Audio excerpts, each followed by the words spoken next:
Well, here we are at the Winter Park Library, and we are commemorating Tuskegee Airmen Commemoration Day. Of course, that is a bill that has been passed now by the Florida legislature, awaiting the governor's signature. The sign of the fourth Thursday of March of every year will become a holiday by which to commemorate the black men and women, primarily the black men who served as Tuskegee Airmen.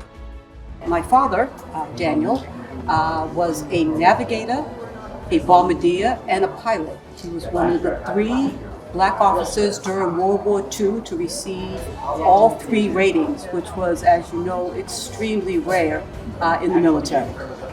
Well, I was drafted. Let's be honest with you. I was drafted into the service in August of 1943.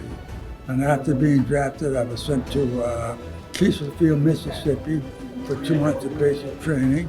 And when I arrived there, I was surprised to see there were approximately 300 other black people there. We had to take a test, first of all, to prove that we could get in the Army Air Force.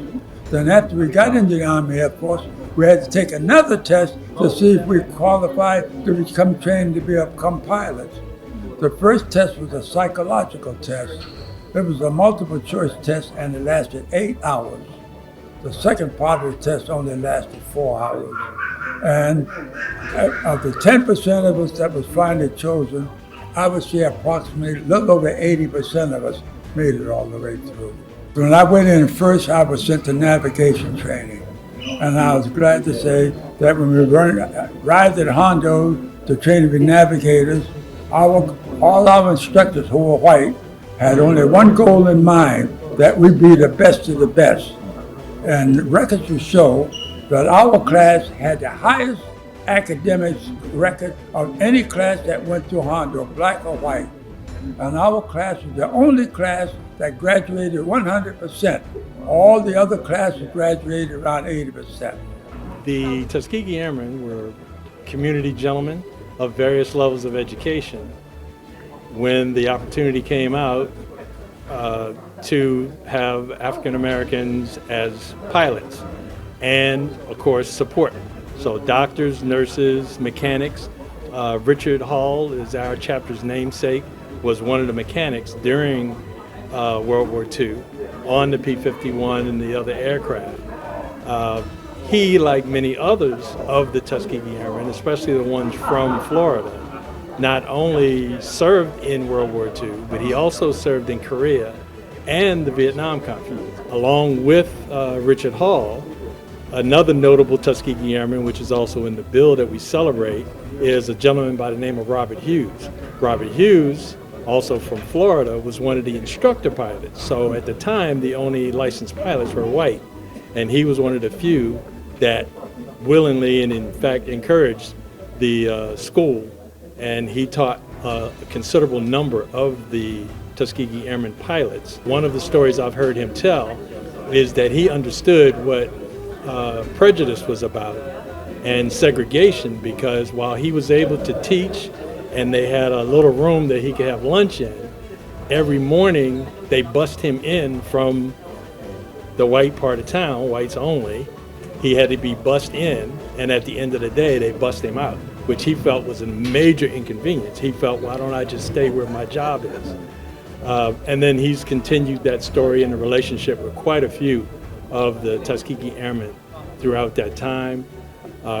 Going back to World War II, a significant achievement of the Tuskegee Airmen is that once they had to work hard to get the assignment to do bomber escort duty.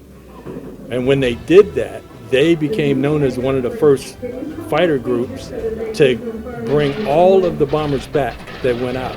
Traditionally, there was a 40% attrition rate. If they needed 6 bombers to complete a mission, they would send 10, thinking 4 of them are not going to make it.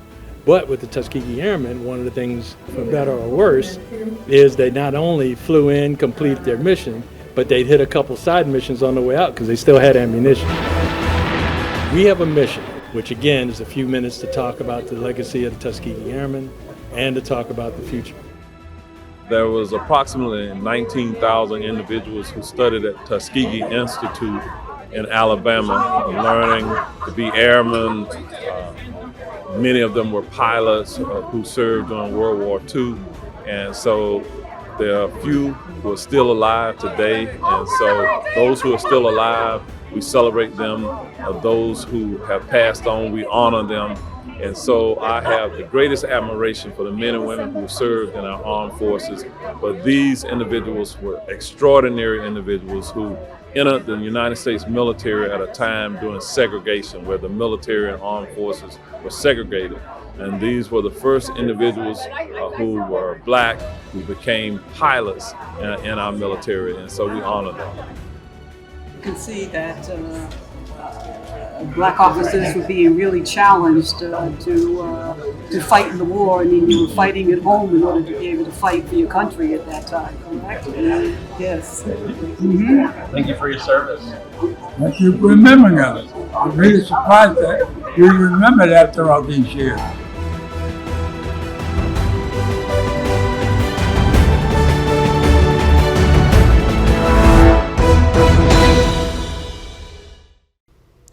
Why should we celebrate the Tuskegee Airmen in perpetuity? This country has always acknowledged and celebrated significant historic achievements, and we have done so by setting aside a date to honor such. Historians and those involved in World War II agree that the Tuskegee Airmen were a catalyst to the Allied powers winning the war. Although the combat record of the Tuskegee Airmen is not matched by another unit, many in this country were not aware of this fact until decades later. Here are two examples of their aviation prowess. Their bomber loss ratio was lower than any other fighter group, and the Tuskegee Airmen won the very first aerial Top Gun competition in U.S. history. The signing of the Tuskegee Airmen Commemoration Day bill and establishing a state holiday in perpetuity is simply the final step in officially cementing the legacy of these American heroes. This, an annual Tuskegee Airmen Commemoration Day celebration, perpetuates the accomplishments of the airmen, ensuring that they will never be forgotten. If you would like more information on anything we discussed today, as well as how to connect with the Central Florida Tuskegee Airmen, Inc., go to www.ocfl.net/veterans. That's where you'll be able to find the links and contact information you need. I hope you'll join us again for Operation Outreach, as we will continue to highlight the many programs and services available to military veterans in Central Florida. Until then, I'm Fred Robinson, and take care, and thanks for watching.